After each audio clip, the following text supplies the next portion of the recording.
అందరికీ నమస్తే. గ్రూప్ 1 అభ్యర్థులు 1:100 పెంచాలి, 1:50 కాదు అనే డిమాండ్ వెనుక చాలా కారణాలు ఉన్నాయి. ఉత్తగా వాళ్ళు ఏదో మేము ఫెయిల్ అయినాం కాబట్టి మనను 1:100 పిలవాలని ఏదో చీకట్లో రాయేసే ప్రయత్నం కాదు ఇది. వాళ్ళు 2 సార్లు రాసింది ఇప్పటికి పరీక్ష, ఇది 3వ పరీక్ష ప్రిలిమ్స్. అంతకుముందు పాస్ అయిన వాళ్ళు పరిస్థితులు ఒక్కోసారి ఒకలాగా ఉంటాయి. అంతకుముందు ఎగ్జామ్స్ రాసినప్పుడు మానసిక పరిస్థితి ఒకలాగా ఉండొచ్చు, రెండోసారి రాసినప్పుడు ఒకలాగా ఉండొచ్చు పరిస్థితులు, కుటుంబ పరిస్థితులు, మానసిక పరిస్థితులు, రకరకాల సమస్యలు. ఏదో సమస్యతో 1 మార్కుతోనో, హాఫ్ మార్కుతోనో, 2 మార్కులతో పోయిన వాళ్ళు చాలామంది ఉంటారు. 1:100 పిలవాలంటే టెక్నికల్ రీజన్స్ చెప్తున్నారు, లేకపోతే లీగల్ కాంప్లికేషన్స్ వస్తాయి, ఎవరో కోర్టుకు పోవచ్చు, 1:50 వచ్చిన వాళ్ళు, ఇట్లాంటి చాలా విషయాలు చెప్తున్నారు. సిగ్నల్ టీవీకి ఒకరు లేఖ రాసినారు. ఏమని రాశారంటే, సిగ్నల్ టీవీ శివారెడ్డి సార్కి నమస్కరించి రాయినదేమనగా, మేము గ్రూప్ 1లో 2 టైమ్స్ క్వాలిఫై అయ్యాం, 2 సార్లు ప్రిలిమ్స్ పాస్ అయ్యారు. కానీ ఈసారి పరిస్థితుల ప్రభావం వల్ల కాలేదు. కానీ 2011 నుంచి గ్రూప్ 1 శ్వాసగా ఆశగా ప్రిపేర్ అవుతూ ఈ ఒకసారి 1:100 ఎందుకు ఇవ్వడానికి కారణం అంటే, 2 సార్లు వీళ్ళు క్వాలిఫై అయిన వాళ్ళు, రెండిట్లో ఒకసారి క్వాలిఫై అయిన వాళ్ళు ఇప్పుడు క్వాలిఫై కాలేదు. వాళ్ళందరూ అడుగుతున్నారు, 1:100 పిలిస్తే ఏం పోయింది. ఇంతకుముందు నాతో ఒక ఇన్స్టిట్యూట్ అతను చెప్తున్నాడు, అశోక్ నగర్ ఇన్స్టిట్యూట్ అతను, వైఎస్ ముఖ్యమంత్రిగా ఉన్నప్పుడు సేమ్ అప్పుడు ఇట్లాంటి సిచ్యువేషన్లే 1:100 పిలిచిర్రట, అంటే మార్చిర్రు అని చెప్తున్నారు. అది మరి గవర్నమెంట్ పరిశీలించాలి. ఇంకొక కారణం ఏంటంటే, 13 సంవత్సరాల నుంచి గ్రూప్ 1 నోటిఫికేషన్ లేనందున ఉద్యమంలో పాల్గొని ఉన్న విద్యార్థులు కనీసం ఈ ఒక్కసారి గ్రూప్ 1 రాస్తామన్న ఆశతో ఉన్నాం సార్. ఇది ప్రభుత్వానికి చేరాలి. ప్రభుత్వానికి చెవులుండి వినకపోతే, కళ్ళుండి చూడకపోతే ఇక ప్రభుత్వం ఉన్నా ఒకటే, లేకపోయినా ఒకటే. తెలంగాణ సమాజంలో పుట్టినందుకు ఈ అవకాశం అన్న కల్పించండి. మా ఏజ్ కూడా అయిపోతుంది. దయచేసి సీఎం గారి దృష్టికి తీసుకెళ్ళి ఒప్పించి గ్రూప్ 1:100 సెకండ్ లిస్ట్ పెట్టించి మాకు న్యాయం చేయగలని ప్రార్థన. తెలంగాణ సమాజం గొడ్డుపోయిందా? తెలంగాణ సమాజంలో పెద్ద మనుషులంతా ఎడిపోయినరు. వాళ్ళ అర్ధనాదాలు వినిపిస్తలేవా? ముఖ్యమంత్రి అంటే పదవిలో ఉన్నాడు, ఆయనకి వినబడదు. మంత్రులు అంటే పదవిలో ఉన్నారు, వాళ్ళకి వినబడవు. వాళ్ళకి ఇప్పుడంతా 10 సంవత్సరాలు ఏవీ లేవు, ఖాళీగా ఉన్నాం. ఇప్పుడు చాలా బిజీగా ఉన్నారు వాళ్ళంతా, ప్రజల విషయంలో కాదు, వాళ్ళు వేరే పనుల్లో బిజీగా ఉన్నారు. ఈ తెలంగాణలో ఉన్న సమాజంలో ఉన్న వాళ్ళు పెద్ద మనుషులు ఏమైనారు? నేను మొన్ననే రౌండ్ టేబుల్ మీటింగ్ పెట్టి హరగోపాల్ సార్ను, సార్ మీరు మధ్యవర్తం వహించండి, అపాయింట్మెంట్ ఇప్పించండి అంటే, హరగోపాల్ సార్ ఫోన్ చేస్తే వాళ్ళు పిఏలు పిఆర్ఓలు ఎవరు ఫోన్ కూడా లిఫ్ట్ చేస్తలేరంట. ఇంకా ఎవరికి గెలవని ముఖ్యమంత్రిని ఏమనాలి మనం? వీళ్ళ ఆందోళన వినిపిస్తలేవా? ముఖ్యమంత్రి గారికి కనిపిస్తలేవా? సెక్రటరీ కూడా ముట్టడించారు కదా. గ్రూప్ 1 ఆస్పిరెంట్స్ ఎన్ని చేసిండ్రు? టీజీపీఎస్సీ ముట్టడించారు కదా మొన్ననే. వాళ్ళని అరెస్ట్ చేపించి లోపలేపించి కొట్టిపించారు. అది మాత్రం గుర్తుంది. వాళ్ళతో చర్చలు ఎందుకు జరపరు? రేవంత్ రెడ్డి గారు ఎందుకు అపాయింట్మెంట్ ఇవ్వరు? ఇదేం లొల్లి నాకు అర్థం కాలేదు. ఇక అది ఫామ్ హౌస్లో ఉంటేంది, సొంత ఇంట్లో ఉంటేంది, ఊరికి పోతేంది, ఊరికి పోకపోతేంది, కలవని ముఖ్యమంత్రి. గురుకుల అభ్యర్థులు మీ ఇంటి దగ్గరకు వచ్చినప్పుడు అక్కడనే పెద్దమ్మ గుడి కాడనే వాళ్ళని ఆపేస్తారు పోలీసులు, కిలోమీటర్ దూరంలో ఆపేస్తారు. దాటి ముందుకు వచ్చేది లేదు. ఇదేం ప్రజాపాలన? ఇది ప్రజల కోసమా? ప్రజలను కలవకపోవడం కూడా ప్రజల కోసమేనా? వీళ్ళు ప్రజల్లో భాగం కదా 1:100 కోరుకుంటున్న వాళ్ళు. రేపు నాడు గ్రూప్ 1 ఆఫీసర్ అయ్యి రాష్ట్రానికి, దేశానికి సేవ చేయాలనుకుంటున్న వాళ్ళు పౌరులు కదా, తెలంగాణ వాళ్ళు కదా. వాళ్ళు పర్ఫెక్ట్ జెన్యూన్ రీజన్ చెప్తున్నారు ఎందుకు 1:100 పిలవాలని డిమాండ్ చేస్తున్నారు. దానికి లీగల్ కాంప్లికేషన్స్ ఏమొస్తే వాళ్ళని పిలిచి మాట్లాడండి. అసలు దీనిలో ఎవరి స్వార్థం ఉంది అర్థమైతే లేదు. మహేందర్ రెడ్డి గారిది రేపు డిసెంబర్లో పదవీకాలం అయిపోతుందంట. అంతలోపు మొత్తం ఆయన ఉన్నాయన్నీ మొత్తం క్లియర్ చేయాలి, ఆయన మంచి పేరు సంపాదించాలన్న ఏమన్నా కుట్ర ఉందా? మీన్స్ ఏమన్నా అట్లాంటి దానిలో ఉన్నాడు ఆయన? మహేందర్ రెడ్డి గారు చెప్తే ముఖ్యమంత్రి ఇంటలేరా? ముఖ్యమంత్రి చెప్తే మహేందర్ రెడ్డి గారు ఇంటలేరా? మీ ఇద్దరి మధ్యలో ఈ వీళ్ళెందుకు బలి కావాలి? చాలామంది బయటికి రాలేకపోతున్నారు. మీరు అనుకుంటున్నారు రోడ్ల మీదకి వచ్చిన వాళ్ళే దీన్ని వ్యతిరేకిస్తున్నారు, 1:50ని 1:100 పిలవాలని రోడ్ల మీదకి వచ్చిన వాళ్ళు అడుగుతున్నారని. కాదు. మీరు ఒకసారి కాల్ సెంటర్ పెట్టండి, ప్రభుత్వం ఒక కాల్ సెంటర్ పెట్టండి, లేకపోతే ఒక ముగ్గురితో ఒక మంత్రివర్గం ఉప కమిటీ వేయండి. వాళ్ళకు వచ్చి కలవమని చెప్పండి. ఎంతమంది సెక్రటరీకి వచ్చి ఎంతమంది కలుస్తారు చూడండి. లేకపోతే ఒక ఫోన్ నెంబర్ పెట్టండి, కాల్ సెంటర్ పెట్టండి.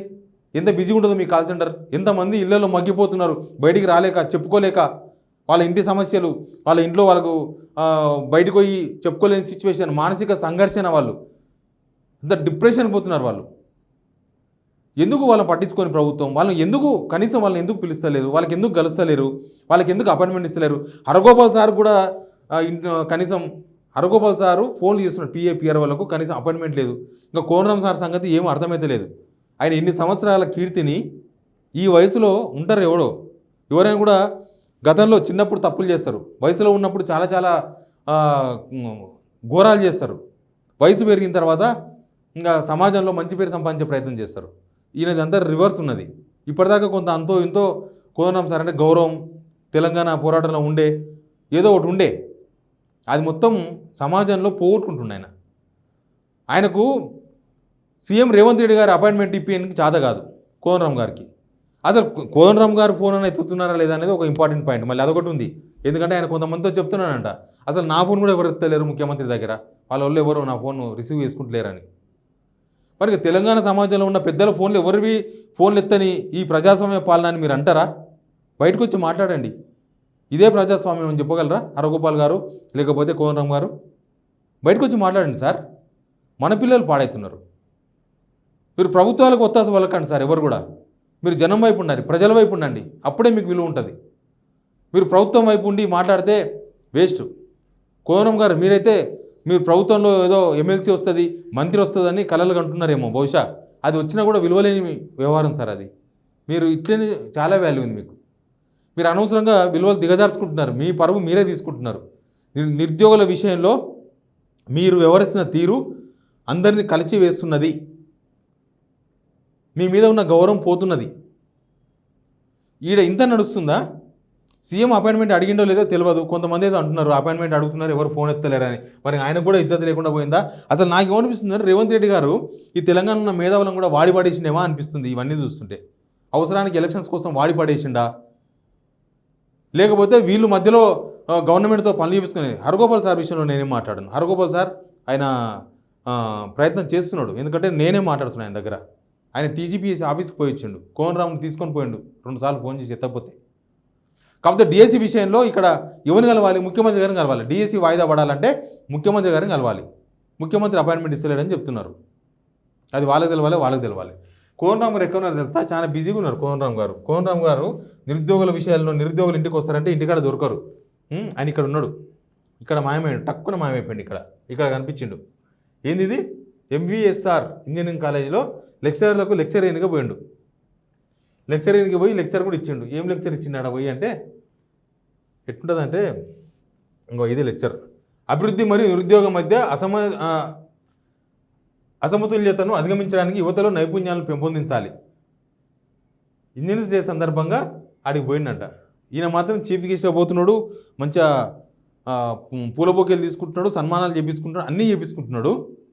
మీరు ఓట్లు వేయండి కాంగ్రెస్ ఉద్యోగాలు ఇస్తుందని చెప్పి ఓట్లు కూడా వేయించండి. ఈయన దగ్గరుండి పెద్ద మనిషి ఇప్పుడు పట్టించుకుంటలేడు. ఇక ఇట్లాంటి వాళ్ళు చాలామంది ఉన్నారు. పకీర్గాల గురించి మనం మాట్లాడొద్దు. కోదండరాం సార్ అంటే కొంత విలువగలవాడు, సమాజం మీద కొంత అవగాహన ఉన్నాడు, ఉద్యమంలో పాల్గొన్నాడు, కాబట్టి నేను ఆయన గురించి మాట్లాడుతున్నాను. మిగతా విషయాలు ఎవరో చాలామంది రెచ్చగొట్టి ఓట్లు వేయించుకుని చాలామంది ఉన్నారు, నేను వాళ్ళ గురించి మాట్లాడను. కోదండరాం సార్ గురించి మాట్లాడతా. ఈయన బాధ్యత మర్చిపోయాడు, ఓట్లు వేయించిండు, అవతల పడ్డాడు. మరి ఓట్లు వేయించినప్పుడు ఇదే నిరుద్యోగులు కదా, మొన్న కూడా దరిద్రానికి పోయి మొన్న కూడా గ్రాడ్యుయేట్ కూడా ఇదే గ్రాడ్యుయేట్లతో ఓట్లు వేయించండు దగ్గరుండి. మరి ఎవరి సంతోషం కోసం చేస్తున్నారు, ఏం కథ ఏం అర్థమైతే లేదు. పిల్లల బాధలు సీఎం గారు తీసుకుపోండి, ఓ పని చేయండి సార్ కోదండరాం సార్, మీరు ఫోన్లు ఎత్తలేరని ఎవరికో చెప్పి పంపినంత మాత్రాన చెప్పుకున్నంత మాత్రాన ఇది ఎవరు నమ్మశక్యంగా లేదు. మీరు రోజు మాట్లాడుతున్నారు, రోజు వ్యవహారాలు నడిపిస్తున్నారు, రోజు ఆనే తిరుగుతున్నారు. వీళ్ళ సమస్యలు ఎందుకు చెప్పరు? ఎంతసేపటికి మీ సమస్యలే చెప్పుకుంటున్నారా? మీరు కలిసినప్పుడల్లా మీ వ్యవహారాలే మాట్లాడుకుంటున్నారా? ఈ నిరుద్యోగుల సమస్యలు ఎందుకు చెప్పరు? మీరు ఒక మీడియేటర్గా మీరు ఎందుకు ఉండరు? హరగోపాల్ సార్ ఏమో గవర్నమెంట్కి అంటి ముట్టనట్లుగా అటు ఉంటారు. మీరు పొద్దుగాలు ఇస్తే ఆనే తిరుగుతుంది, సెక్రటరీలు తిరుగుతున్నారు. ఇంకా రహస్యంగా ఇంటికి ఎన్నిసార్లు పోతున్నారో తెలియదు. వాళ్ళని తీసుకుపోయి ఆ నిరుద్యోగులు ఎవరు, ఆ గ్రూప్ 1 ఆస్పిరెంట్స్ ఎవరు, వాళ్ళని తీసుకుపోయి సీఎంని కల్పించలేరా మీరు? తెలంగాణ సమాజం బాధ్యత తీసుకోండి సార్. మాలాండలకి రగిలిపోతున్నాం, మాకే బాధ అనిపిస్తుంది వాళ్ళ బాధలు చూస్తుంటే. వాళ్ళు ఇంట్లో చెప్పుకోలేక డిప్రెషన్కి పోయి, ఇంట్లో చెప్పుకోలేక, పుస్తకాలు పట్టి చదవలేక ఏం చేయలేకపోతున్నారు. ఏనో ఒక్క మార్కు దగ్గర, ఏనో అర మార్కు దగ్గర వాళ్ళంతా అన్నిసార్లు 2 సార్లు పాస్ అయిన వాళ్ళు ఎందుకు స్పెసిఫిక్ రీజన్ కూడా చెప్తున్నారు 1:100 ఎందుకు పిలవాలని. ఏదో లీగల్ అని చెప్పేసి ఎవరు తిప్పలో వాళ్ళు పోతే, ఎవరు పట్టించుకోకపోతే వాళ్ళకి ఎవరు దిక్కు? సమాజం గొడ్డుపోయిందా? అసలు ఎందుకు అరణ్య రోదన ఎందుకు అవుతుంది నాకు అర్థం కాదు. నిరుద్యోగుల బాధలు ఎవ్వరు ముందుకు ఎందుకు వస్తలేరు? అంటే ముఖ్యమంత్రిని ఎదిరించలేకపోతున్నారా? లేకపోతే ముఖ్యమంత్రి మీకు పులిలాగా అనిపిస్తున్నాడా? భయపడుతున్నారా ముఖ్యమంత్రిని చూసి పెద్ద మనుషులు? తెలంగాణ సమాజంలోని వాళ్ళు, ఓట్లు వేయించిన వాళ్ళు ఎలక్షన్స్ ముందు ఎమ్మడిపడి?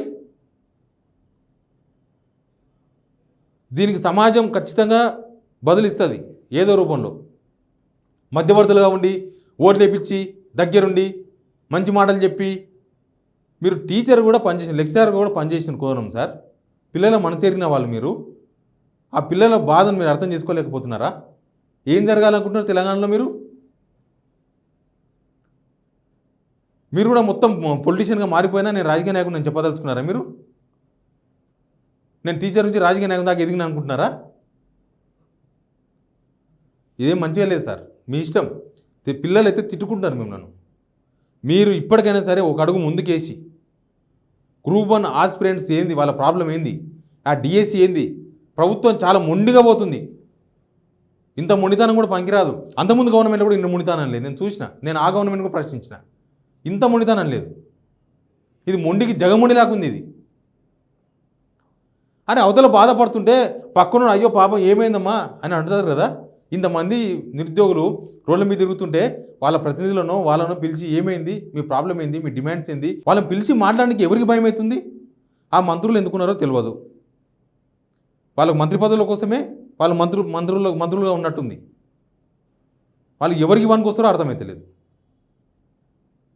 ఇంకా తెలంగాణ సమాజంలోని సమస్య పరిష్కరించకుండా, వాళ్ళ సమస్యలు పట్టించుకోకుండా వాళ్ళని పిలవకపోతే ఇంకెందుకు మీ మంత్రి పదవులు ఎందుకు, మీ కాన్వాయిలు ఎందుకు, మీ ప్రభుత్వం ఎందుకు, మీరెందుకు? తెలంగాణ సమాజం అయితే పరిశీలిస్తుంది. కోదండం సార్, మీరు ఇక్కడ దోషులుగా మిగిలిపోతారు.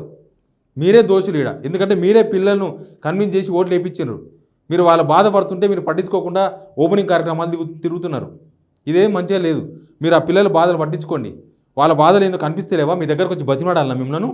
మీ దగ్గరకు వస్తేనేమో ఎవరున్నారు ఇంట్లో? మీరు పోయి ముఖ్యమంత్రి గారిని ఒప్పిస్తారో, ముఖ్యమంత్రి గారితో ముందు మీటింగ్ పెట్టించండి. ఒప్పిస్తారో లేదో తర్వాత ఆ సమస్యలు ఏందో వాళ్ళకి చెప్పండి, పిల్లలకి చెప్పండి. ఎంత మానసిక క్షోభ అయిపోయిందంటే వాళ్ళకి. ఇళ్లలో ఉన్న వాళ్ళు ప్రశాంతంగా చదువుకోలేని పరిస్థితి. రోడ్ల మీద తిరుగుతున్న వాళ్ళు రోడ్ల మీదనే తిరుగుతున్నారు. ఇంక ఎవరి కోసం మీ టీజీపీఎస్సీ ఎవరి కోసం? మీరు ఇచ్చే ఉద్యోగాలు ఎవరి కోసం? మీ ప్రభుత్వం ఎవరి కోసం?